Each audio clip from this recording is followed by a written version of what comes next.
Hello, everybody. Welcome back to La Cantina MX. Liga MX is back in action tomorrow, so we'll be talking about some previews and also some transfers that are coming across the deadline and some controversial shit that Amaury Vergara said on Twitter regarding Chivas and certain players. This and much, much more. But before we go any further, let's welcome Joel to the podcast. Joel, how we doing? Greetings, Jaime. Glad to be back. And I feel the break should be longer. Really? You're not ready for... No, I feel that the team's not ready. I They agree. needed like maybe 2 more months to get their shit together. But no, it's always good to have football in the weekends. On the weekends. Amaury Vergara doesn't have 2 nickels to rub together with his fingers. I want to get right into it with Amaury Vergara. He tweeted something on January 4th, which was yesterday, and he said, Chivas es para todos los jugadores mexicanos. No todos los jugadores mexicanos son para Chivas, which means, Mexican or Chivas is all for the Mexican player, but not all Mexican players are good enough for Chivas. Why would you say something like that? I don't think he meant it like that. I think he meant it more in maybe the pressure, like they can't hang with the pressure of being in that type of club. And it could be because of the rumors of Alexis Vega leaving. So that could be almost like a low blow or something to that. Or for players that have been turning down the club, like Cordova not too long ago. Why would you say something so controversial yet so brave? That is what Eric Andre once said. Here's the problem. The problem is this entire offseason, Guadalajara has not been able to attract any player. We were able to get one refuerzo, which was Piojo Alvarado, in exchange for trading Antuna and Mayorga to Cruz Azul. In that same time window, Charlie Rodriguez, Cordova, Romo, who else? Orbelin, Pizarro. All these players have made moves. And you're telling me that these guys aren't good enough for Chivas? I don't buy it. Yeah, well, that's the thing. I don't think he meant it good enough playing. He meant it like the mentality aspect. Or maybe he was talking about Chofis returning to Chivas because there was a lot of rumor picking up steam about how his contract with San Jose was up on the 31st, and they didn't, they did a verbal agreement, but they didn't actually do any paperwork to extend his loan for another 6 months. So they have not extended his loan. So then all these reporters were like, hey, guess what? Chofis might come back, but it was not true. San Jose was totally planning on keeping him for at least June. So I don't know if that was... That's the problem. Amaury needs to, get behind, and just say, hey, this is what's going on, man. Don't go on Twitter. Don't go on social media and talk about this stuff. Explain it. Explain yourself. You're the owner of the team. Yeah, no, with Lopez, he had such a great season, and the club is, has a new GM, and they're sort of restarting their program with some management company that they brought in, but it would make sense to extend his loan just because he became such a key player for them and very popular to boot. So yeah, definitely they would extend it. I think if they haven't, that's just to court just to get in, create some type of news, and people are talking about the club like we are now. Yeah, and I feel like Antuna kind of had like an exit interview. They interviewed him, joining Cruz Azul, and he said some stuff. He said, "Yeah, I focus on on my performance on the field. I don't really focus about all the things that they're saying outside the pitch." He said that he has nothing against Chivas, and he tried to defend the colors as best as he could. He said that with the coaches, he had a great relationship, but when it came to the upper management, he said that he didn't really talk to them that much. He didn't really connect with them that much, and that he felt that they should have had his back, and he feels like they didn't. Probably a shot on Pelaez. That's what brought him, you know. And right now, this is Leaño's team. I was expecting more on the transfer market, more activity from Leaño, just because I thought, what does he bring to the table other than promise? Because that was the reason to get rid of Buse and Leaño sliding in is this team could play better, and I know how to make that happen, which clearly he didn't. Um, and so it's like, so what else would you have done or said to have the club, ratify you as the coach for next season? And that's the only thing I could think of that they could have said.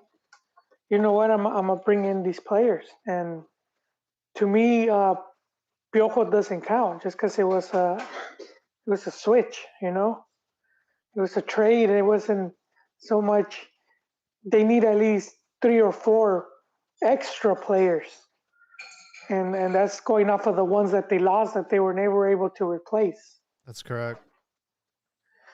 Yeah, and then the other thing, because Hermoso Peralta he's finally gone, and so that obviously freed up some money. So we would expect, at least there's some pocket change there to lure at least one more player in. But Yeah, yeah, it's I assume it would be disappointing for the Chillarmanos to, instead of seeing players coming in, it's rumors of players leaving. absolutely. You just freed up a couple $1 million of money in salary wages for Peralta, and usually that means that you're going to try and find a replacement, like kind of how in the MLS they have designated players. That's enough money Hmm. to lure a player like Javier Hernandez or Rodolfo Oh, Pizarro. no, no, you're No, you're I'm just saying. I'm just you're saying. shooting for the stars, buddy. I'm just throwing names out there that have a lot of expensive wages attached to them, and I feel like you could have gone for a big name. Maybe you could have even lured a player like from Europe to come back to Mexico. Arteaga was one of those names that was floating around because he's kind of been on Tata's naughty list, even though he's killing it in Belgium. So I don't know, man. I really felt like underwhelmed. Like, okay, waiting for somebody else to be announced. And Yeah, well, I'm sorry, go on. no, and the worst part is, Alexis Vega has not renegotiated his contract with Chivas, and there's a possibility that he might be in a Rayados uniform very, very soon. Yeah, man. Snap, yeah. Yeah, we've seen what was it, the back and forth tweeting between Vega and Pizarro, or something going on there. But just going on wages, I really doubt Chivas paid more than $1 million to Orbelin. So if he was getting over 2, I Peralta. don't think. Yeah, I mean, I'm sorry. Yeah, Peralta. I really doubt they were, because what we've heard of America paying a percent, and then Chivas the other half. So I don't think it was as much. But like if you want to lure in a player like Chicharo, and obviously you can't pay him like he's making about like 6 million or what have you. Um, then they do some other type of contract where he re, he retains like he probably gets a cut from like sponsorships and all that. Oh yeah, absolutely. Like they would have to like give him all these like bonuses to try to up his money Well, and say what it. I know Puma, our sponsor for the jersey, it's also in their best interest for Chivas to have a big name to sell kits. And Yeah, with Peralta, they took the gamble on that and agreed to pay some of his wages. And it didn't pan out. So even Puma was like, yo, well, like, I don't think Chicharito was sponsored by Adidas. It's just a kit manufacturer for the entire MLS, but I'm sure Puma would salivate at the idea of like getting a player like Javier to join Guadalajara and then have him suit up in Puma, boots, like cleats, and sell those as well. But I'm just living in a la la land, man. The reality is Chivas are broke, and we have Sergio Lozano on the chat saying that I'm afraid if we sell Vega, Chivas will just keep the money and not do anything. well, they keep not really like keep the money in the sense pay off. You know, they owe money for stuff, so Oh man. um, And pay off whatever they owe. and that was what was trending on Twitter. It's like Chivas tampoco es para cualquier dueño. And Fuera Amauri is trending on Twitter, and it's just not looking good, man. Yeah, I don't see. I think Amadi gets more blame than he deserves, and then people forget how he inherited the team. You know, he didn't exactly get a team that was doing good. He got the opposite. He got a team that no TV contract, right? No set contract in the U.S. or Mex. Um, he had like no big sponsorship. They had since they lost Bimbo, which was the big sponsor, they weren't able to get in on someone of a big brand like that. That it's like multinational. Like you say Coca Cola or something like that. They just had what was that gambling Caliente or Caliente. something? Yeah. Yeah, that's a internet gambling. So that shows you just how much they how far they dropped, and then whatever money they get from other sponsorships, not having those TV deals, well, that means they're gonna give you less money. Because if I'm gonna sponsor you, and I'm thinking, okay, in Mexico you get 11 million viewers per game. So if I put my name on your shirt, that's how many people are seeing the brand in Mexico. And then in the US, it's about on average game about 1.5 to maybe 2 million when they have a hot game. So yeah, the sponsors will line up, but then you don't have that. Now you're in Max and you're being shown on like 5 different TVs. So that million got butchered into different, and that has hurt. All of that has hurt Chivas. And the last negotiations that Higuera did also, then they weren't, he sort of like it's like he farted before he left and just left that stink, and then Amadi walked in, and so we're blaming it on him. It's like, oh man. So I think, yeah, and I get the criticism because he's not a football guy. Just No. like his dad wasn't. Yeah, his His dad dad. wasn't either. When he came in, he was all about the multivitamins, and he didn't really know shit from Shinola about soccer. Like they wouldn't even ask him because he didn't know. Um, but he was surrounded by a lot of good people. When he came in, he had a whole squad of But he was a passionate man, and he loved Chivas, and um that he and he did have that. yeah, I don't know if you've seen the Amazon Prime like All or Nothing Guadalajara, but like the opening scene is him yelling at the team after getting eliminated from was it Copa MX? I think it was Copa MX. They got eliminated by some team in the second division, and he's just saying that it wasn't good enough, and he just like ripped the team a new asshole, and it's like I can't even I can't see Amaury ever raising his voice at any of the players or anybody. He's just not that guy. He's a guy that Yeah, his passion is cinema, and it's like I get it. You promised your dad whatever you did, and you're not going to sell the team, but at the same time, it's like, look, you have to be like have a little bit of awareness. Like, is it worth the stress? Is it worth the slander? Is it worth like dealing with such negativity? Like, just be the bigger person and hand over the reins to somebody else. oh snap! See, but he made a promise. He's just gonna get rid of the club. Well, I mean, like, I'm sure his dad like loved the team, and it's like, and if his dad loved the team, then he would want what's best for the team. And sometimes you have to like, be the one to step down and give it to somebody else. Yeah. Well, see, and then there's the other thing where he doesn't have complete control of like Omni Life, and it's like his brothers and sisters. So, and when you see the Chio hermanos like making fun of Amauri, they've been using the picture of the guy from Club de Cuervos, the owner, Oh yeah, who becomes the owner after the dad. his dad died. And Yeah, he was always going at it with the sister, and that's very similar because this guy has a few sisters, we're in real and so life. Club de Cuervos, man. We're real life. yeah, it is looking like that.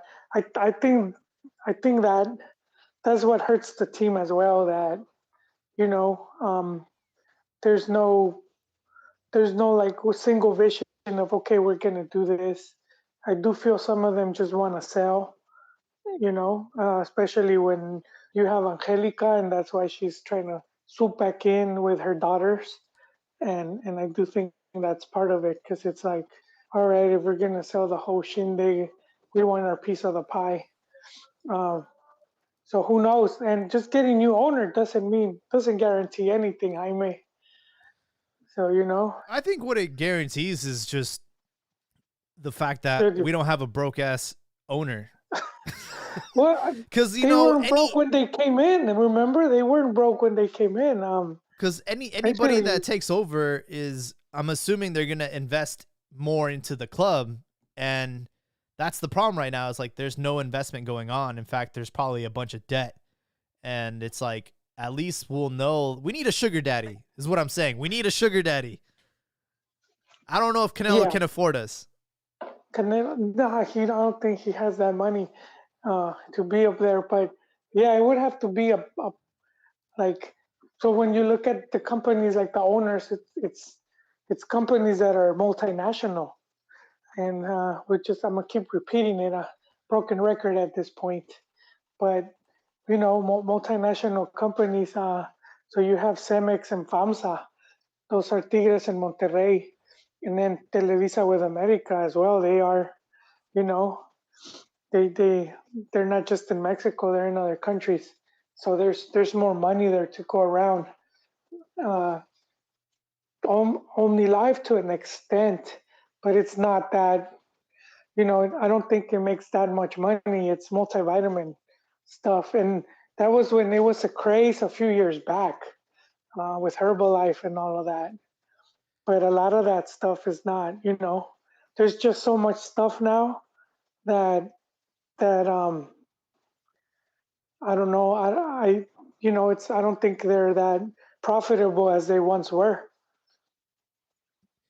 Yeah, we have Eliel Acosta on the chat saying Jorge Vergara really didn't do much either with Chivas. Only 2 He's, league titles. he's right. And we actually have numbers here. and they're actually pretty easy to find because they're all responses on Amaury's Twitter.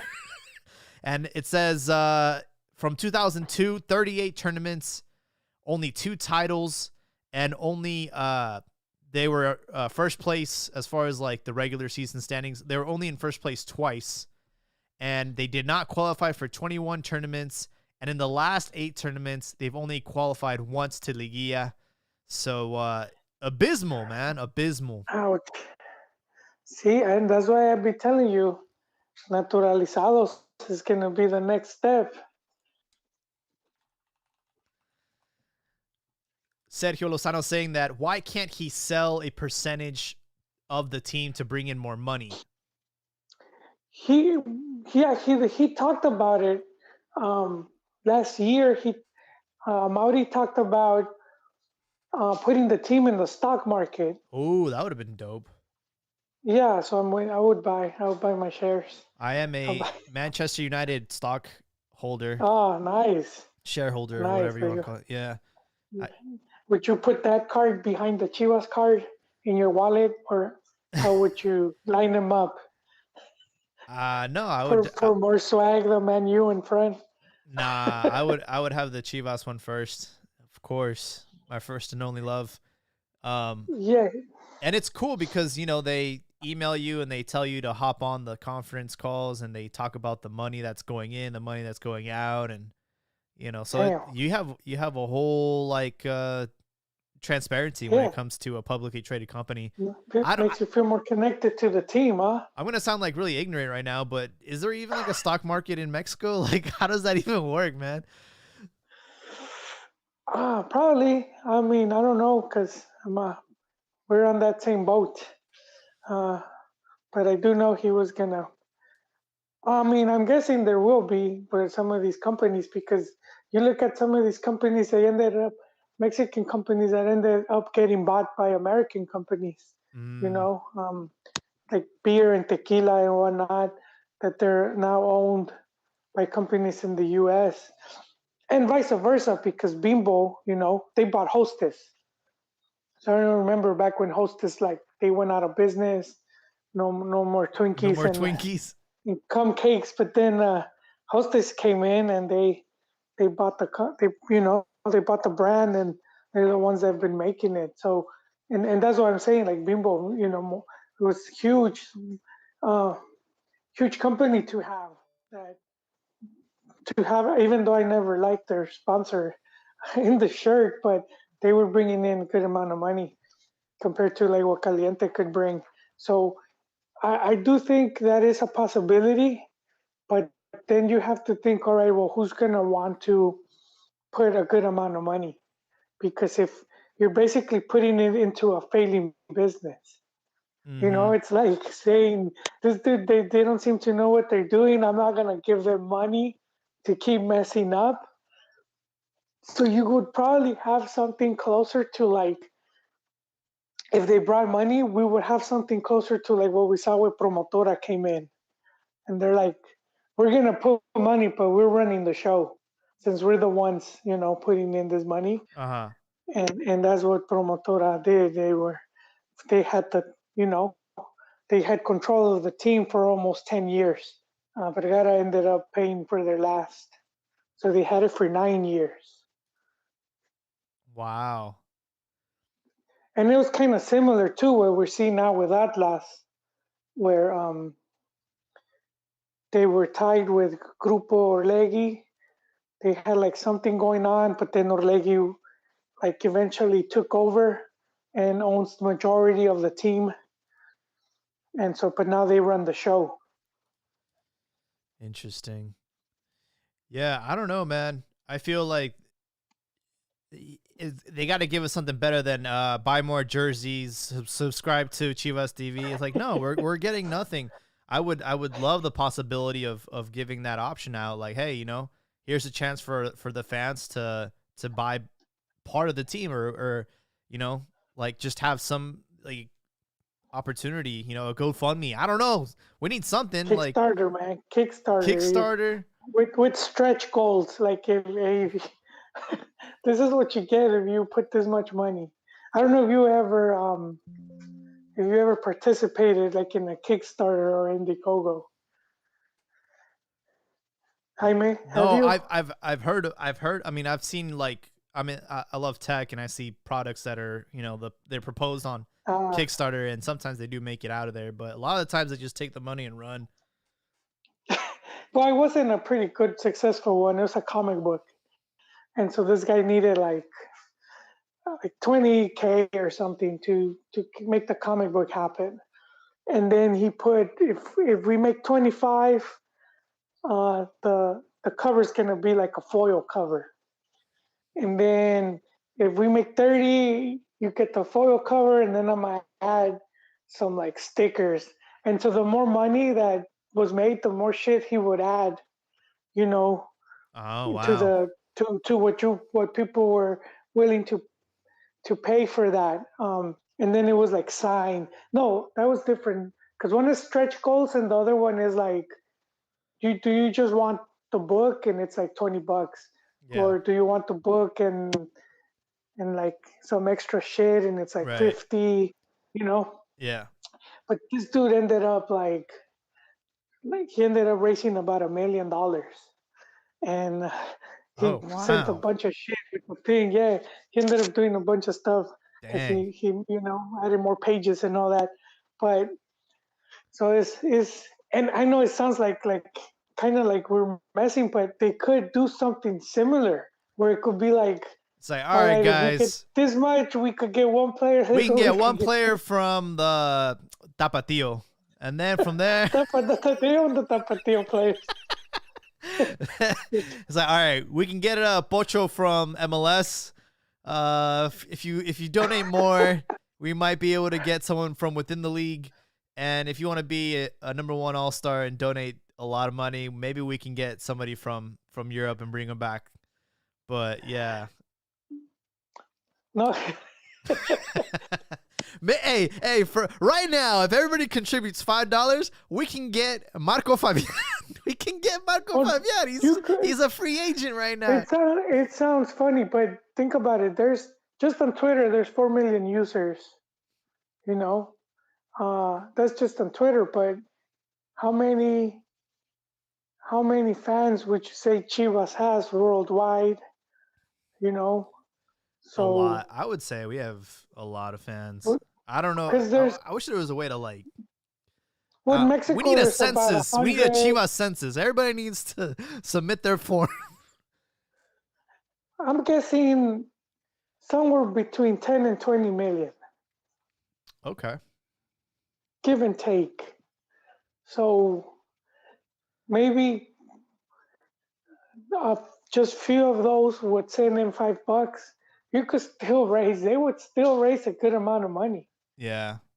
for the club. But for that, I mean, you need to have trust. So then I do think putting the team in like the kind of like selling stock of the team would make sense at that point, and then everyone Uh, probably still won't get money. You probably still won't Shout out to everyone in the chat. We have Rudy Ayon saying that Chivas can't join the stock market because they will get caught sending money to OmniLife.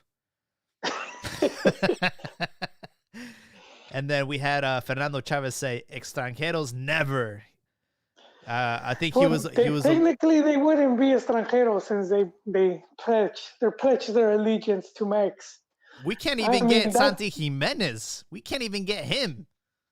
no, because his parents aren't Mexican and he wasn't born, but I think he But got Mexican nationality. he's played for the national team already. I saw him in Well, I Austin. think because I think he got the. Because he's not a naturalizado, right? Or is he? Oh man, see, we should know, man. The hell, you're not paying attention. I thought, because I always thought he was born in Mexico, but then I saw that he wasn't. He was born in Boludo country. Uh, So Acosta also says, doesn't Madrid do a membership fee for fans? I'm they sure. do, Oh, they do. and that's one thing. Like Madrid and Barcelona and one thing that was happening. Well, you have it in Chivas to an extent. They sell the Chiva Bono, uh, Mm. but I think that's just. I don't know if that's just seats. but those are clubs. Like they're still clubs. Uh, Chivas stopped being a club once Vergara bought the team. They stopped being a club. The last true club, and we're talking about club because they had a clubhouse, and you own like your card and whatnot. And so those were the last two clubs in Mexico was Chivas and Atlas. And then when Vergara bought the team, they stopped being a club because all the socios sold. They sold not all of them, the majority, enough for him to just take over. That's why there was lawsuits from the remaining socios that wanted to take over the team.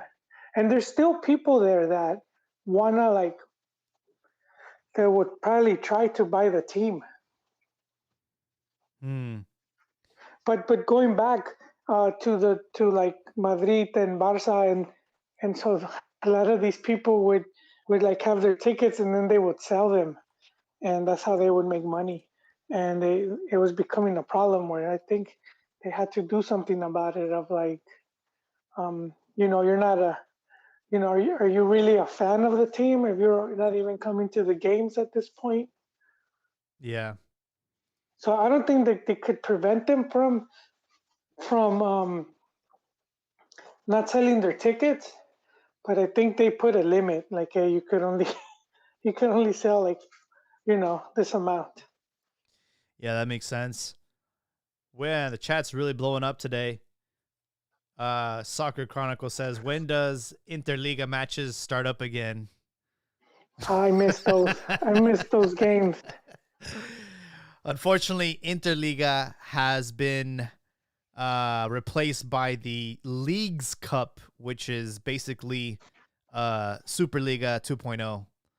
No, wasn't Interliga qualifiers for Libertadores? Yeah, we don't have that anymore. Now we have the Leagues Cup, where we join forces with Canada and USA, and we have our clubs, our best clubs, play there. That's the Leagues Cup. We don't have CONMEBOL access anymore, sadly. Do you think there's a correlation between the dip as far as like the Mexican national team and just overall our competitiveness and our hunger, and the fact that we don't participate in CONMEBOL tournaments anymore? No Copa America, no Libertadores, no Sudamerica. What do you think? Damn. What you mean in quality for the national team? I feel like we've sort of plateaued, and now we're kind of on a. Well, I feel they plateaued a long time ago. Is they Really? just yeah, it's been a while, but I mean, it's not like bad. Like I know fans make it seem really bad, like because they want the team to be better, and that's understandable. But but to be able to consistently be at the World Cup, so since '94, have always qualified to every World Cup, and then make it out of the first round. And I was thinking about that the other time because only two teams since '94 up until the last World Cup have been able to get out of the group stage. That's just Brazil and Mexico. That's it. You've seen world champions, Germany, France, Italy, crash out, Argentina, and some of these big teams don't not even make it. And we might see that soon, right? Italy and Portugal. CR7 might not get to play his last World Cup. Mm-hmm. Um, so I mean, I know Mex from the region, but I mean, for all the stuff they get about the region, they always gone. They get put in groups with European teams and South American teams, and they still make it. So I do think Mex is at least at group stage. They're like, I think that's one of the teams. If you're the other clubs that you see, you're like, oh fuck, it's Mex. Guaranteed to get out You of the group. you might want them after that, but not before. we're Like, we're Argentina's best customer, man. We're their best customer. yeah, yeah, but I mean, other than that, in the group stage, and you could see all these games. So I just think, and then with some of those, it's just been sometimes the ball just doesn't bounce in your favor. But I think and that's why they. But to be able to stay at that consistency, it's not easy. It's very difficult. You know what else is difficult? Peralta trying to find a team. Rumor has it that he is on his way to El Salvador to find an employment over there. Maybe Damn, not even Guatemala, because Guatemala seems to be where all the Mexicans are going. if he's smart enough, he'll ask to get paid in Bitcoin because they're really about their Bitcoin over there in El Salvador. Maybe that's why that's probably what lured him out. The Bitcoin. Damn, this dude just doesn't want to. He should have hanged his boots long ago, man. If I'm you a can big, still get paid, why not? Cause your image, dude. You know, like image. Who cares about your image when you're yeah? Your legacy, man. Remember, I don't know if you like boxing, but Julio Cesar Chavez.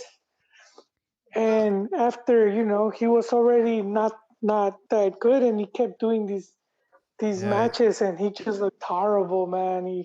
I know, he but looked just bad. It was like I don't know if you remember this, but he had a documentary on Netflix way back in the day, like maybe when Netflix was still doing DVDs, and it was one of the first ones that you could actually you could actually stream it. This was back when like streaming was like not even it was like, what is that? Yeah. And I remember watching it, and he said that he busted his balls his entire life. He wasn't making much for a very long time, even when he was at his top, with Don King and all that. He didn't realize how much he was getting ripped off by Don King, and that's why he extended his career as long as he could, because he finally started getting paid. And he took some horrible fights. He lost to Oscar twice, and he definitely fought well past his age. And he actually came back and fought against El Macho Camacho's kid. Not even a couple months ago, and Canelo was in the stands. Really? And, yeah. He fought the son of Macho Camacho, and how did that? And he wanted to take off his headgear, and the other guy's like, no, man, like, out of respect, I'm not gonna like take off my headgear. But yeah, it was crazy, man. Like, he's just trying to make a paycheck, bro. Like, I don't even know how did that fight end? Huh? How did that fight? Like, who won? It was an exhibition, so I don't think there was like a winner or a loser. But he definitely. They just do like 3 rounds. He looked good he looked better than his son, bro. Junior's been a bum his whole career, and this dude's over here getting and Canelo like went in his corner and started giving him pointers and stuff. Yeah, it was a great thing, man. So that's what even Pelata right now. Someone saw that Rocky movie and thought it was a good idea. Oribe Peralta is trying to, ride this as long as he can, Oh yeah, no, that's sad, man. Oh, do we have a somebody in the? So we have Soccer Chronicle joining us. Yep. What's going on, man? What lured you in, Ron? Was it the Chavez talk? Yes. No. no. I agree. Peralta, he needs to hang it up. Quick, Ron. You will know this. Stock exchange in Mex. Is there a stock market? Yes, Bolsa de Valores. There you go. See. There you go. All right. We just weren't sure. Continue, sir. There is, and you see, like, Television, Banamex, and Bimbo, and all that type of stuff. They're all on there. So, yeah. So, hello. We're here, man. Yeah. We have. You were talking about Oribe, dude. Oh no, yeah, no. I think he's. I just think it's sad, where you see Giovanni and Peralta, and you see, what's his name, the other guy, Marco Fabian.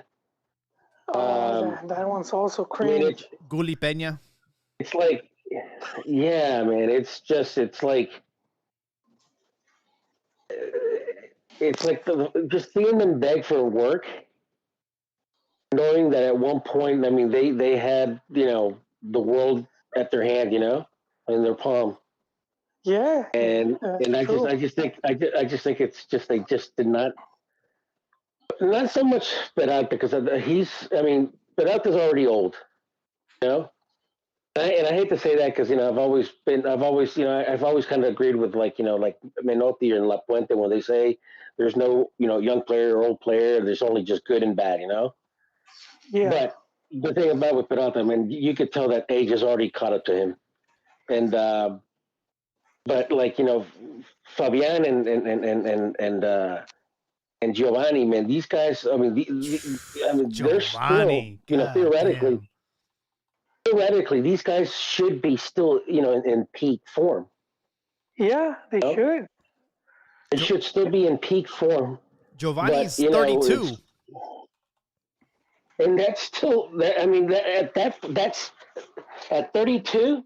And This should be, in theory, this should be Giovanni's last World Cup where he's an elite player. You know? Yeah, and Marco Fabian, they're both 32 years of age. And Yep. yeah. Marco and you Fabian was have in that box. and just to contrast, you have Ruben Sambuesa, like MVP, 38, still killing it. Yeah. Yeah. Discipline, man. But I saw it just yesterday. I think was he on Fox Sports, I think, and Yeah, they had him in the with Fabian Estay and all that. Yeah, he was on they there. had him in the panel, and they were almost like doing a promo, like, hey, if you hire him, you get you might get this, or like they were kind of like promoting him to see if a team would get him, but he just has such a such bad fame he ended up getting that teams don't want to touch him. Basically, what happened to Miguel Cepeda and Dani Osorno, it's really kind of like what happened, with what's his name with Marco Fabian and Giovanni. Because I mean, but the thing about it is these guys had real talent. Not to say that Cepeda and Osorno back in the day didn't, they did.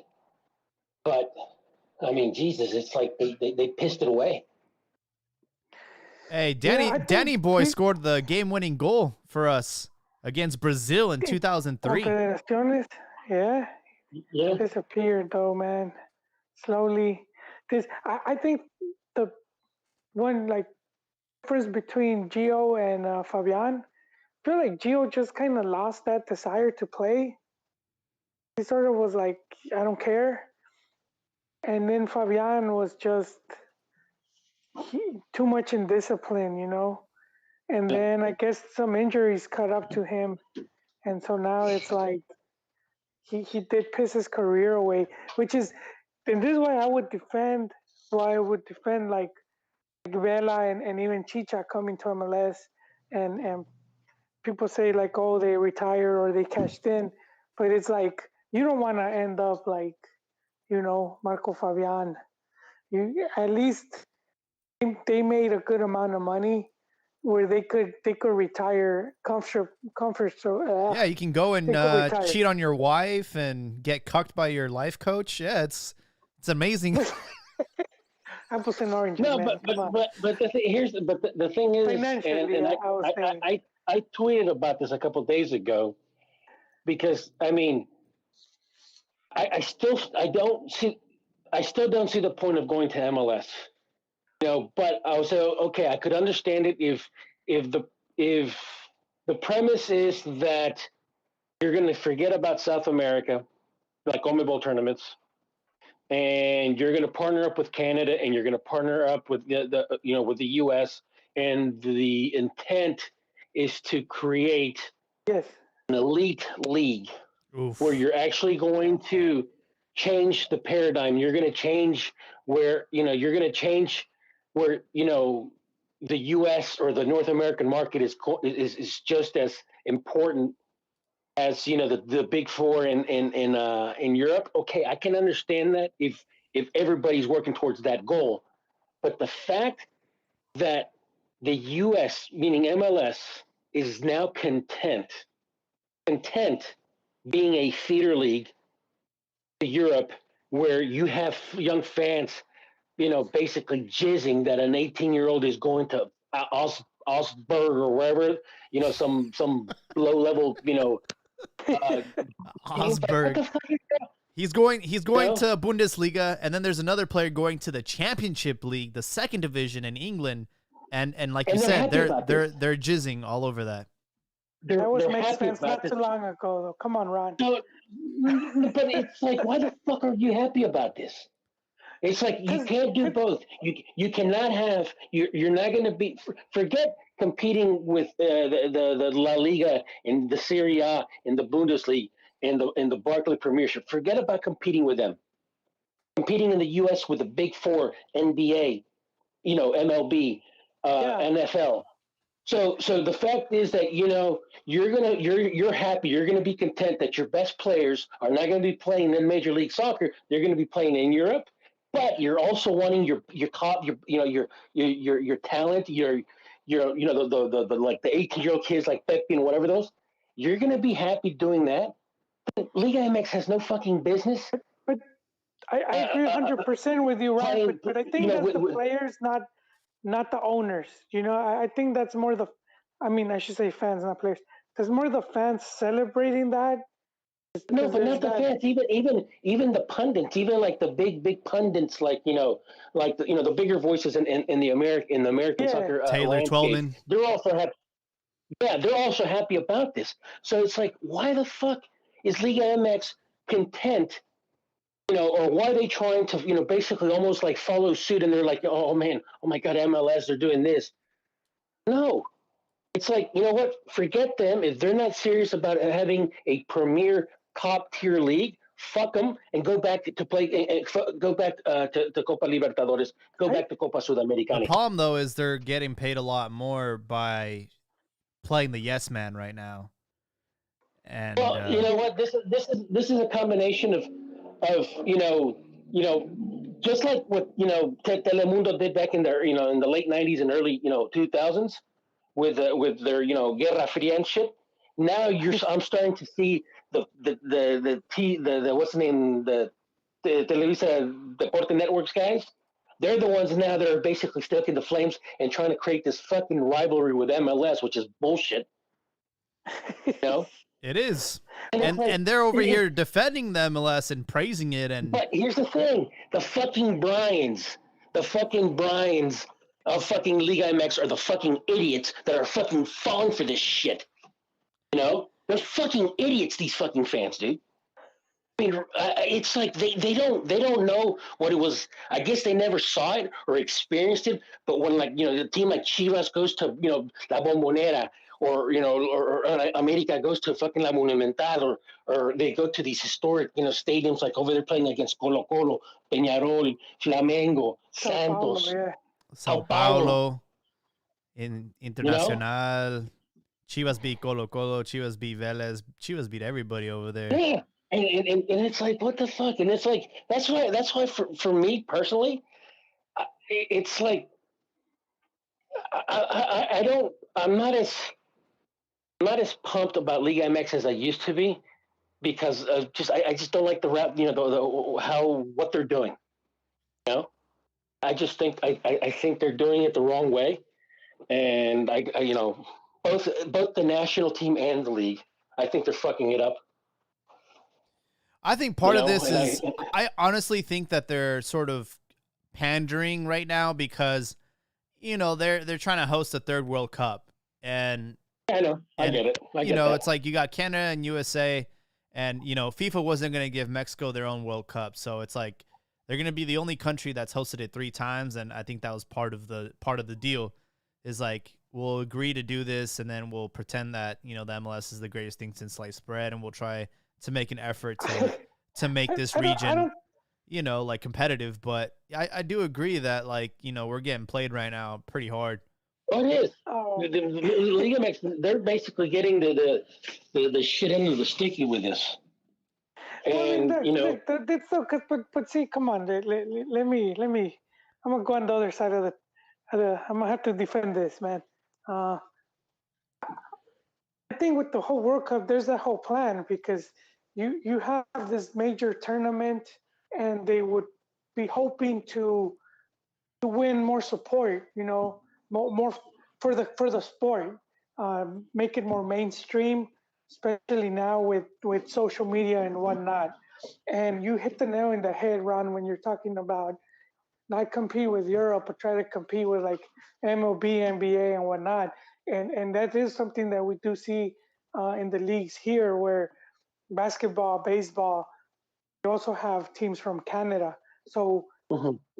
it's not it could be a very well possibility to see a soccer league between the three countries, where it will be very competitive, and it will be its own elite league, and it could happen. It's But for that to happen, you need to retain your best players. yeah, but see, one step at a time, Iran. I think you're getting ahead about, because I agree wholeheartedly with your sentiment about, they're celebrating players leaving and whatnot. But I guess it's like, at that point they don't really see that. They're more seen as like, oh, we created a player good enough to be over there, and they're not seeing it as, if my league is gonna be better, then I need as many best players as possible. So Yeah. yeah, I agree with that. But I do think that ultimately, they're probably just gonna be buying players, and we're seeing it here where they're bringing in MLS compared to when they started. When they would bring like a 40-year-old Pibe Valderrama, and now Mm-hmm. they'll have younger and younger talent. We saw similar too, even in Liga MX. I remember when I started watching, they would bring in some petardos, man, some really old Yeah, dudes. they did. They were in one leg, and then that sort of went away eventually. Um, but I do feel that it's more of a long-term planning. So if we're gonna see the more positive thing, it's gonna be after the World Cup, if it generates, if it generates that excitement, and you could get more people following it, and then that could be a real possibility. And then now you're talking about massive TV deals and whatnot, sponsorships. That would be like next level shit, even for Liga MX. So that's where my hope is. And it should be for the Chi Hermanos, because hey man, there's no money. If there's gonna be some money, it'll come from there, from having a major tournament like that. But it's not gonna happen at home. It's because it's not happening, and outcome is not very likely that it will. Um, so that's all I'm gonna say about that. Fair enough. Well, I don't see it changing. I really don't. Well, I think, look, Canada. We've seen it. Canada, right? They're they've had this like they started investing, and they had their, little by little, they're very long term. They had their first. They had like their one team in MLS. Then they have like two teams. Uh, then they started their own league. Have you? But I know, but even it's like if you even the pundits, the bigger pundits from Canada and stuff like that, and even their fans now, it's like these guys now because they think they have like players like Alfonso Davies and these like thing, they're thinking that they're fucking elite player, an elite now, and it's like I'm Yeah, saying, it's like this false sense of okay, now we have these players in these top teams in Europe, and oh my god, this is great. And it's like, and I told you, I was doing this. I was looking at teams from '98, World Cup '98 to present. I was looking at a lot of the teams from Asia, CONCACAF, you know, um, and particularly Africa. And you'd have like, for example, what was it, the 2006 World Cup, U.S. I don't remember which one it was, where it's like almost like 20 of the players all were in Europe. yeah, Same thing with like, you look at all the African teams. I mean, you had Ghana, you had, yeah. Ivory Coast. Nigeria. You had world class players. I mean, these guys, those teams, they had, they had anywhere from 5 to 10 world class players playing in elite leagues, elite teams like Chelsea and Man City and all these type of things, and they crash out in the first round. You know, and it's like I was like I just I don't understand it. It's like that I can understand why African teams do this. I can understand to a certain degree why Asian teams do this because obviously they don't have the infrastructure and they don't have the established leagues. You know, so they kind of have to depend on Europe, on other federations and other leagues to develop their players. The US doesn't need to do that. I could understand that they were doing that, 30 years ago. But to me, it's madness. I said, you have the infrastructure now. You can, to retain your best players and start building your national team. It's the mentality, Ron, and we see it with a lot of Mexico fans. As soon as you see a player with talent, he has to go to Europe or else he's gonna get ruined. There's that whole and the press is partly to blame for this. Yeah, and we have the proof. Well, look, we have the proof right in front of us. Chicharro went at what? It was like 2021, and his first season in Manchester, he scored about over 20 goals. He didn't need to go to Holland for 3 years so they could show him how to, trap the ball and whatnot to learn the fundamentals. And that's what a lot of people still believe. Same with Jimenez. By the time he left, he wasn't learning shit in Atletico Madrid. He just needed to be on the right team. And same thing with Pavel Pardo. I didn't need Pavel Pardo to go to Stuttgart and win the Bundesliga to know that he was a world-class player. Yes, it was him and Osorio, right? Yeah, it was him and Osorio that stayed after Germany. But what I'm saying is, you don't need that. I don't know. Maybe some of these people have inferiority complex, but I don't need that validation. That this player has to go to Europe or else he's shit. No. Yeah. Like I said, I still think the better Mexican teams in the World Cup were when they were more domestic and not so much. What was it? After what is it? The Germany World Cup. I think that's what. Yeah.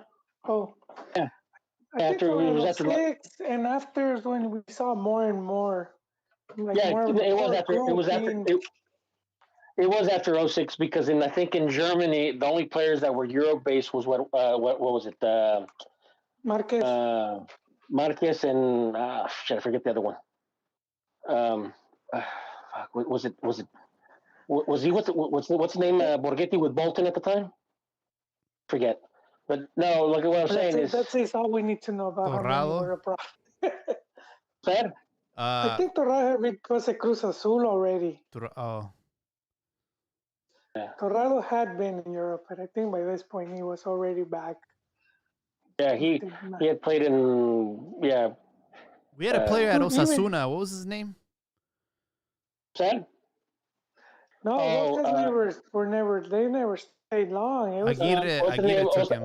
Osasuna. Was it Vidrio and the guy Ochoa? Yeah, Ochoa. Yeah. He looked older because he was like balding. I never liked him, and then he ends up at Chivas, and then he ends up having a good Interliga and qualifies the team to Libertadores. And then didn't do anything after that.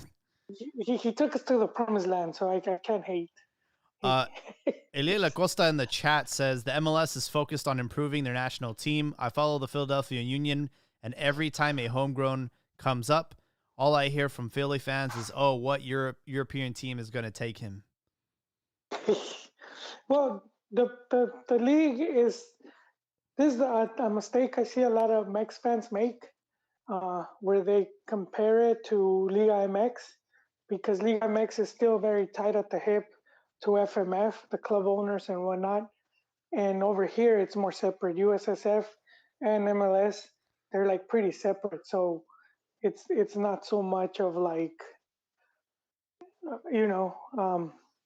that their main goal is to make the U.S. men's national team better. That's they want to establish themselves. So again, I'm not denying what he's saying, but that's the fans. That's the fans, and that's how the fans, their mentality, and also what becomes the football culture. Um, but I don't think for the owners ultimately they want, you want to make money. You know, they're not gonna make that much money sending their best player abroad for pennies, which is what we're seeing, and it's not. If anything, you could probably say they don't criticize it. They're not vocal about it, or they just won't say anything. Like I never heard anything negative coming out the way what the Cruz Azul guy said a while back. When he was talking shit about players wanting to leave for undervalued, just so that they could go to Europe. Yeah. I think right now the problem is everyone's sort of taking the bait. And, the U.S. did beat Mexico 3 times last year, and that hurts. And then you're also seeing that their players are going to Europe at a... It hurt me, Jaime. It hurt me. It hurt a lot of people, man. And it's like you're starting to see, well, what are they doing different? We were owning them for years. They had, but Jaime, you're playing a bullshit tournament created out of thin air. Yeah, but you should still win it. You know what? If you start giving that legitimacy, meaning start rotating the Gold Cup, there is absolutely no need to have a Nations League. Absolutely no need. I agree. You don't have the talent in CONCACAF to warrant 2 Confederation tournaments. You just don't have it. And you certainly don't have it at the club level where you need to have 2 or 3 confederational tournaments, because I'm sorry, I know that right now I'm not too happy with how Liga MX is doing things, but they're still the cream of the crop, and the best 8 teams in Liga MX are basically better than everything else that CONCACAF has to offer, but in MLS included. Yeah, but the problem is, like, I'll give them the Nations League. That was kind of like a bullshit tournament, but Gold Cup and qualifiers. Gold Cup doesn't mean shit. But qualifiers? You took away the Confederation. You took away the Confederations Cup. Yeah. Gold Cup doesn't mean anything. A Gold Cup in the U.S. every year or every 2 years or every 4 years doesn't mean anything anymore.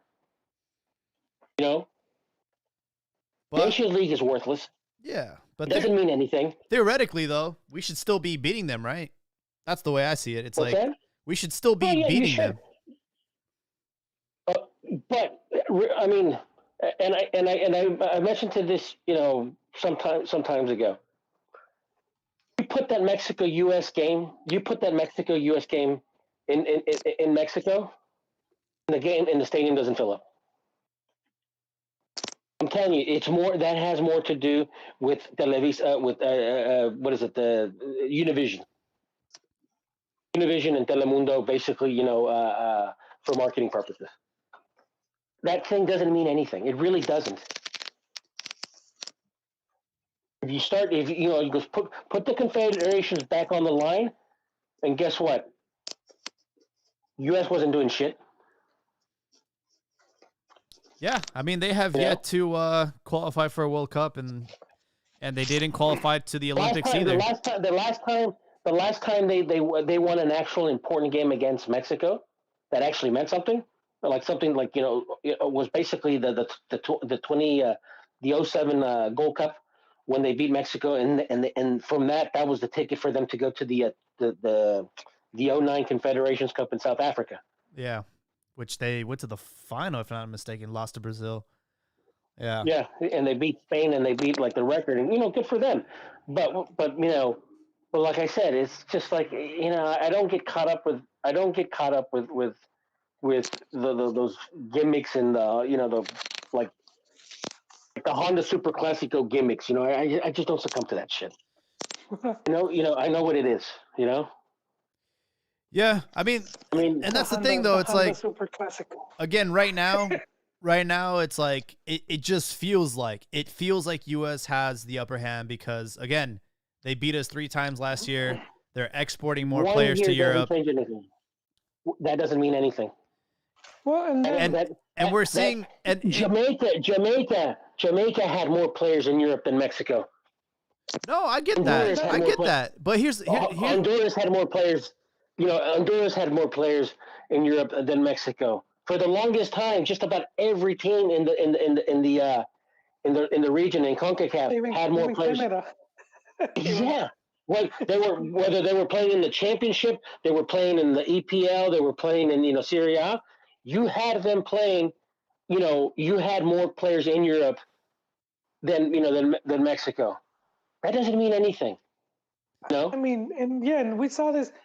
I guess wrong because we grew up watching Copa America and also Yeah. Libertadores, and we saw how the Mexican players from Liga MX would do with those counterparts because we grew up hearing the argument, you only go to the World Cup because you play from CONCACAF. But Yeah. then when you saw Mexico go into South America and now they're playing all these teams and they were regularly finishing third, getting to the semifinals, and getting big results. I mean, they whooped on Paraguay, which is like they rarely lose big, and what that was with Hugo when they put like 5 or 7. But you saw these massive big results, and that's like, all right, they couldn't keep talking shit because now they were still talking shit, but they were hard about it because if you think about it, in '93, okay, Mexico got to the finals. In '97, they got to the semis. In '99, they got to the semis, and they were losing against Brazils, but the stacked Brazils with Ronaldo, Romario, Rivaldo, Roberto. They were more stacked because the tournament was every 3 years, and then they made it every 4, 2 or something. Well, I think they made 2, and then they went back to. They changed it a few times. Yeah, they changed it a couple times because. You missed '95. What happened there? Penalties. Penalties to who, Ron? U.S. Oh. Yeah. U.S. took out But Max. here's the thing. I mean, think about it. What you were saying is they were not only going into hostile territory, South America, but they were playing, and they were playing to win. They weren't fucking bunkering. They were playing tú a tú. That's true. But if you think about it, they were semifinalist, at least a semifinalist in 93, 97, 99, 2001. Yeah. And they were. Where the refs took Mexico in the semis. They kind of carted the whole team, and then they get to the final against Colombia, and then they're missing. A few players. And then that was a depleted squad to begin with. Yeah, and then what do you call it? That's the clubs. That was the national team scene. Now the club scene. First year, '98 was Copa Libertadores. By 2000, you had America going into the semifinals and losing by and that still hurts, man. That fucking goal at the last minute by fucking Walter Samuel. God, I was pissed, dude. But then that was 2000, and then in 2001, Cruz Azul got to the finals against Boca, and then back in 2002, America went back to fucking to the semis and lost to fucking Psycho. Thanos was like, what the fuck? I mean, they don't exist now. And then they don't even know. But okay, and that was in 2002, and then in 2000, what is it? 2004, 2005, 2006. Yeah. You had a Liga MX finalist in the Copa Sudamericana, and then you had what was Pachuca won. Pachuca won in 2005, and then Chivas went to back-to-back semis 2005, 2006, and they didn't respect the FIFA window because we were playing Confederations Cup, and they were like, well, that's too bad. We're still gonna go through with Libertadores at the same time. So yeah, it was any excuse, any type of advantage they would create it.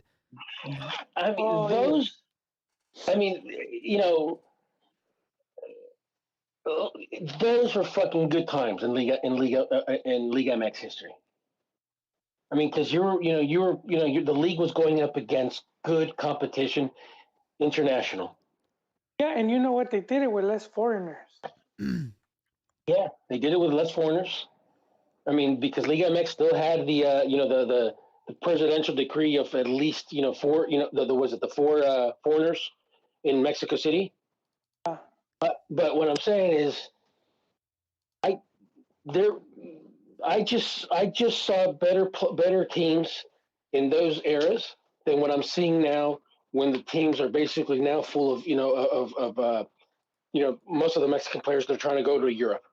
You know, Ron, I've said this. I've said this now. Just while you're saying about seeing better, I've yet to see teams play as good as I saw Ojitos Mesa's Toluca, and not Toluca, Toros Nesa, and Yeah. Leo Benhaker's America, his first run. Man, Even those were even some even great teams Pachuca, to watch. even the Pachuca team that won the they had that good that run where they won Liga MX, and they also did the CONCACAF and stuff like that. Ojitos had them playing really well. Oh yeah, he was a good coach, man. He redeemed Just himself not after international. yeah, he fucking redeemed. No, but like I'm saying is it's just I don't know. To me, I'm not buying the Europe. Hey, they got to go to Europe so we can get a world class team. I'm just not buying it. Not when you consider how many Asian teams, how many African teams, how many CONCACAF teams How many Euro for teams? decades, Even European teams, Ron. for decades have relied on sending their players to Europe. And honestly, I'm just not seeing it. I do think that we need to have like our best players, like the ones that could be world class. I do think that those players should still have a go in Europe. I mean, we saw what it did for Raul Jimenez, what it did for Chicharo, what it did for Rafa Marquez. Like, it's nice to have one of those elite players playing at an elite club, and it's just like right now we don't really like Chucky Lozano at Napoli, I guess. But it's like, I miss having just a player that was impactful that you could see competing in Champions League like that. That's exciting to me because we're not in Libertadores anymore. So now we have to look at Champions League. That's the highest level of competition, I think, in Europe or in football, next to the World Cup. I'm not European. I don't plan on being European. Well, highest level. That's a quote from when you see the certain team. That's a quote from Ferris Bueller's. I'm not European. I don't plan on being European. You know that. But even Champions League. You could be fascist for all I care. Second basis, I don't have a card. we watch their top teams. We're not watching Locomotive versus Olympiacos or whatnot. We're not watching some of those other teams. So that's why I could see fans watch the really big teams, Chelsea, Barca, and all that, and so that's basically what you're comparing against. But if you compare it as a whole, that's not every not every of game course, is that level. Not all the teams that qualify to Champions League are world class teams. But I do find that it is nice to watch these games midweek. And to see our a Mexican being represented, man, and that just hasn't been the case. Copa Libertadores was midweek. Yeah, but again, we don't have that right now. We don't have that luxury. So it's like the next best. We could if we just start, Because like, what do we have right now? Right now, what we have in our region is the CONCACAF Champions League, and that's a fucking joke. Like, that is not to the level of any of these other regions. Like, it's not there. Like, Mexico has won it for their sixth. It's like, if I want to see like the best, teams go at it in our region, I'll just watch Liga MX, because at the end of the day, we've won this. Still the best competition in the region. Yeah, we've won this thing 16 times in a row, and it hasn't even been close. It's like a fucking joke. So it's like, if I want to see that kind of like level of competition, then I'm not gonna be watching the CONCACAF Champions League because it's not there, and it's like we have players that I think are too good for Liga MX, and that should have they should go to Europe. They're good enough to play in these teams. But they're deciding to stay in Mexico and get paid more, and that I'm not gonna hate them. Jaime. Well, yeah, that's the thing though. Going to Europe not for the sake of going, because you're asking them, all right, take a pay cut and get undervalued, and then go on a loan or something, and then 6 months of braiding pine, they just send you back and you end up at Tigres. Yeah, but if you're good, you're good everywhere, man. That's the way I see it. No, I mean, well, look at Jimenez. He's good. He couldn't cut it at Atletico, and I don't think it was because he sucked. Just I don't think the setting was right for him. He went to the wrong coach, and that's the thing. Like a lot of these times, the player is so desperate to go to Europe that they don't really think it through. I mean, look at Jose Juan Macias. He went to Getafe. The coach got fired, and they're in the relegation battle, and he hasn't played. So it's like, I don't know, man. But the thing is, it's like we have players that are good enough to play at the top is, the best teams in the world. I do think we have players that are at that level, but a lot of the times you don't get to. I mean, look at Cabrita Arellano. That guy was way too good for Liga MX. Yeah. Ramon Ramirez too. I mean, see, there's the thing. Too good for the league because they're the players that make the league good. That's why you want to keep them. Yeah, but I mean, if you had the opportunity, like, to see Cabrito Arellano at, like, I don't know, Milan or something, that would have been dope. Yeah, but see, a lot of times those teams just didn't come calling, So that's the whole where we have that argument now because it's like they're not exactly they still don't rate the Mex player as high, and then the Mex player is competing with South American and Africans who are going for way cheaper. So that's why you don't see as many leaving because basically they're going at a loss. They have to sacrifice more, at least in terms of money and whatnot. And so it's like, they shouldn't. They really should, and they shouldn't. And then we might think, well, so what's the big deal? Well, we were just talking about Marco Fabian. Look where he's at now, and that's because a lot of times it could be a short career, and if you didn't manage your money right, what are you gonna do once your career's over? And I've seen it a few times, Ron. I don't know if you've noticed this. When it's a friendly game, and they have the fan fest outside in the parking lot, and you'll see like an old agent star, because they'll have in the fan fest the different sponsors. They'll have like the State Farm and Lowe's, Home Depot, and the Lowe's, and you see some of the players standing outside right there, like. You'll see Claudio Suarez. Those cheap ass those infomercials of Ongo Trim during Liga MX.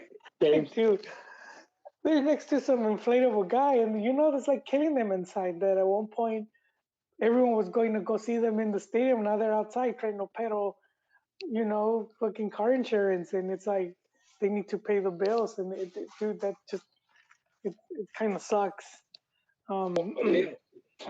Who's doing that in the Philly area, Philly, Delaware, New Jersey area? Oh. Fuck. Remember Manuel Rios? Manuel Rios. Yeah. Yeah, he won the he was with America with La Puente. He played I think he had a little stint with Chivas if I'm not mistaken, but he played with Puebla, he played with America. La Puente used to play him quite a bit in America. They won the the 0-2 championship when they beat Necaxa. But he had these training, I guess training sessions in the area, Interesting. And, but yeah, so sorry, go ahead. No, it's interesting. I saw a photo of him on Google with bleached hair wearing a Puebla jersey. Yeah. But I don't know. There was like that thing where Marco Fabian, he went to like Fox And he's over here like, tooting his own horn and says that he's changed and he wants to compete. And I'm like, this is pathetic, man. You're on a TV show, like basically like broadcasting that you need a team. It's like, dude, you need to find an agent and like they should be doing that for you, man. What is going on? Yeah, that let you know he didn't get no calls, man. None. I know. None. But we've seen it with many players. I mean, we had Bojo finishing his career in like indoor soccer in Chicago. But like for example, I think I saw like an article or something that players that were in MLS but no longer picked up. I think they what was it, Cubo Torres? Yeah. Oh man, Cubo Torres. I think when the salaries came out, the guy was only making $70,000 a year in MLS. Was he? I thought he was making more. Yeah, it was something like really, I mean, that's not bad. I mean, but look, it's not. It's a good. I mean, that's a professional salary if you're a goddamn accountant. Yeah. But what I'm saying for a professional athlete, you got to keep up with the Joneses, dude. That 70,000, dude. I mean, you have guys that you convert that that's to what they spend on their car. You convert that to pesos. That's pretty good money. Oh yeah. He is without a club right now. He was at Atlanta, and now he's a free agent. And who else is over there? Jürgen Damm. But there has been no approach from Guadalajara, even though that he was linked with Chivas. Yeah, when he was at Tigres, he had that Cemex money. He probably just kept it under his bed. Yeah. And now I was reading that who was it? Who said it? I think it was El Doctor Garcia, Luis Garcia, saying that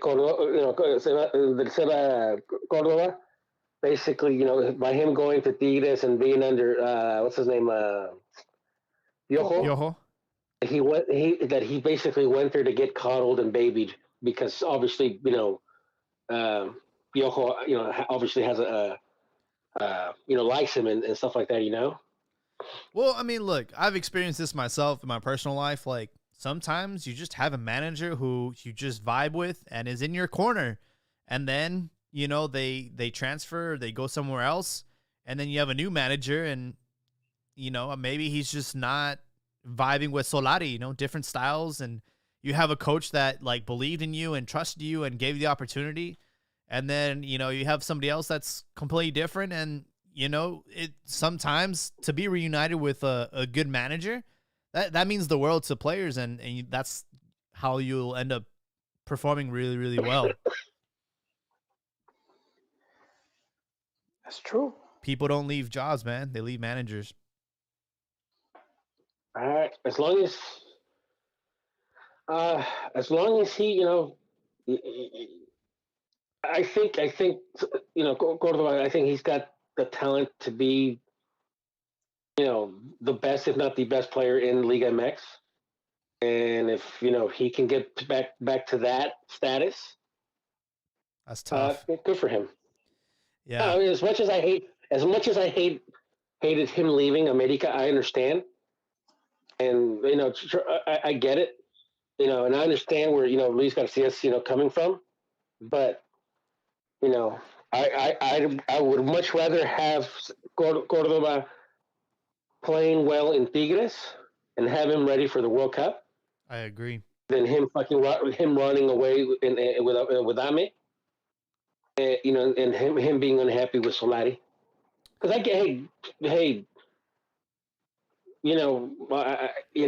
people. I guess a lot of people forget, guys like Germán Villa, Cuauhtémoc Blanco, Raúl Lara. These guys were unhappy with Volpe when he was with Ame. They were extremely unhappy with La Volpe. So no, when obviously when you have a coach that actually was that when they lost 5-0 run? He was the coach, right? He was the coach. He didn't have internet. That was the coach. He was the coach. That was when what's his name? Luis Garcia got his ass thrown, off. Got what was it? A red card? Oh damn. Yeah. Yeah. We have some chat conversations. Juan Uribe wants to know that is it true that Joely is really John Sutcliffe? No. And we had somebody on. Hold on, Juan Uribe, is that the coach? He's a chi hermano. He's the Cascarita legend. That's the one that he's pursuing the coaching licenses, right? He has a rivalry with La Reimers. Maybe he can be maybe he could be Pollo Brizueño's assistant, now that he's officially a coach. He's got a license now. Yeah. There was also somebody from the Chivas del Norte Discord that said Joely is the GOAT. So thank you. Joely getting a lot of love tonight. And Elia Lacosta said, peace, y'all. It's 1 a.m. in the East Coast. Oh, man. It's late. Yeah, so, we could put a bow tie on this thing. Do you guys have any closing thoughts as we lead into the new league, the new year? Who do you guys think is going to be the favorite for this season? I don't have one. I always have like 4, just because Liguilla, can change all that. So I'm gonna keep it at America, Monterrey, Tigres. Monterrey is freaking stacked, man. I don't think Atlas is gonna repeat. They got Pizarro. They got Romo. Monterrey, man. They are. Well, here you're forgetting something, Joely. Yes. That this is a World Cup year. Oh. And World Cup qualifiers. Mm-hmm. So some of the stacked teams are not going to be so stacked. That is true. Or their players are going to be overworked. And this tends to happen in World Cup years where there's a lot of inconsistency. Like I remember when Chivas or America or Cruz Azul, boom, they would lose out. They would lose 4 or 5 players. That's right. Mexican players, and then maybe 2 or 3 South American players. That's true. For a World Cup, probably Monterrey would be the biggest loser of the bunch. So it could very well be that teams like Cruz Azul, AME, the Monterrey teams, Santos, and they could Leon, they could show some inconsistencies because of the players being called up to the national team, both domestic and foreign. So that could work. That could work in one of the I don't want to say mid-level, but So you're saying Chivas have a chance then? It's their time. It's their time, man. They're not getting anyone sent to the World Cup. So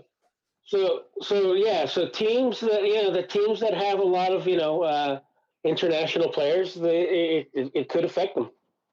And I know, for example, that has happened in the past, especially during World Cup cycles. Yeah, you brought up a very good point that I hadn't even considered yet, but yeah, all these great teams are going to get all their players taken away. We do have a World Cup qualifying match at the end of the month, so we can even see teams have a great start to the season and then just completely plummet. Sometimes they do suspend, right? So they'll suspend there won't be soccer this week. Still the traveling and all that. Exactly, the traveling, the playing more games and everything. Mexico will have 4 games 3 games at home back to back. I think there's one more. There's one more. Because Mexico had to play 4 in a row on the road, so they've already done 3. There's one left that they have to play in Jamaica, in Kingston, and then I think because they have a game I think on the 27th of this month.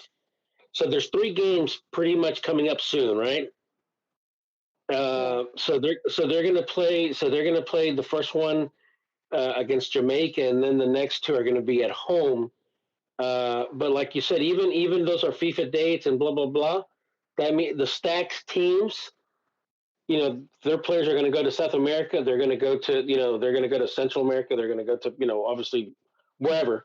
But that could affect Liga MX, and if things uh, start becoming worrisome for the national team, that could also be problematic for the teams as well.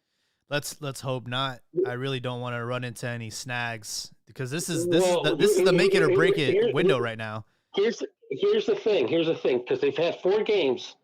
With the one with Jamaica would be 4 in a row, all on the road, right? Yeah. So they out of the 3, they've gone 3 points. They've gone 3 points, but they lost against Canada and they lost against the U.S.